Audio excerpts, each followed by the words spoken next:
दरवर्षी आपण वर्धापन दिन एखाद्या हॉलमध्ये साजरा करतो, तिकडे सगळे तुम्ही येता. यावर्षी मी ठरवलं की म्हटलं 9 तारखेला वर्धापन दिन, 19 तारखेला आपला गुढीपाडव्याचा मेळावा सभा. म्हटलं 9ला पण बोला, 19ला पण बोला. म्हटलं जे काय बोलायचं ते एकदा 19 तारखेलाच बोलून टाकू. आणि म्हणून मग आम्ही सगळ्यांनी ठरवलं की बाबा 9 तारखेला आपण काय करावं. तर पक्ष सदस्य नोंदणी ही बरेच दिवसापासून आपली काही चालू होती. म्हटलं आपण 9 तारखेला वर्धापन दिनाला पक्ष सदस्य नोंदणी आपण सुरू करू.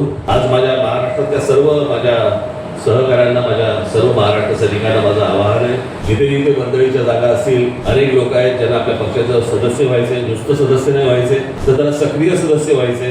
तर ज्या ज्या वर्दळीच्या जागा असतील, मग तिकडे शाळा असतील, कॉलेजेस असतील, मंदिरं असतील, इतर डिस्ट्रिक्टच्या मार्केट असतील, त्या सर्व ठिकाणी आपल्या महाराष्ट्र नवनिर्माण सेनेच्या सदस्य नोंदणीचे स्टॉल्स, टेबल्स तिकडे लागली पाहिजेत. तुम्ही लोकांपर्यंत गेलं पाहिजे, लोकांना भेटलं पाहिजे, लोकांशी बोललं पाहिजे. आणि अनेक लोक आहेत ज्यांना, हजारो लोक आहेत की ज्यांना आपल्या पक्षाचे सदस्य व्हायचे, त्यांना सदस्य करून तुम्ही सर्वांनी घ्या. आज महाराजांच्या आशीर्वादाने रायगडावरती आज आपल्या नोंदणीचा सुरुवात आपण करत आहोत. तर महाराजांचे सर्वजण तुम्ही आशीर्वाद घेऊन महाराष्ट्रभर तुम्ही जा.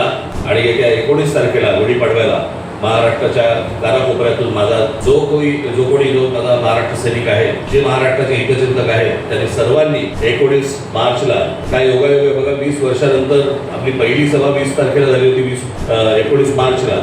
आणि आज 20 वर्षानंतर परत आपल्या गुढीपाडव्याच्या सभेला 19 मार्चला सांगितलं. त्याच्यामुळे तुम्ही सर्वजण उत्साहात, जल्लोषात, गुलाल उधळत आपण सर्वजण शिवतीर्थावरती 19 मार्चला यावं असं एक आवाहन करतो.